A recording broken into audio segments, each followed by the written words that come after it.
Naam. Mkurugenzi wa mashtaka ya umma DPP ameagiza kuanza rasmi kwa uchunguzi kuhusiana na kifo cha mwimbaji Beatrice Wairimu Mbogwa anayejulikana kwa upana kama Betty Bayo.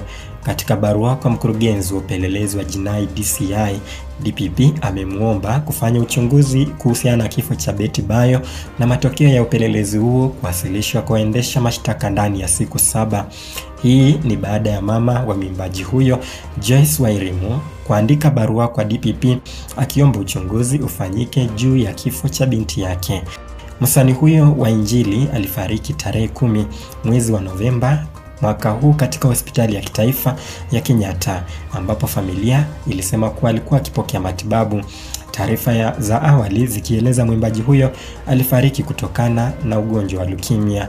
Hata hivyo, Wairimu ambaye ni mamake Betty Bayo alimwambia DPP kwamba familia hiyo inashuku jambo fiche lilisababisha kifo cha mwimbaji huyo anayejulikana kwa wimbo wa 11th Hour. Jina langu mimi ni Namis Mswahili.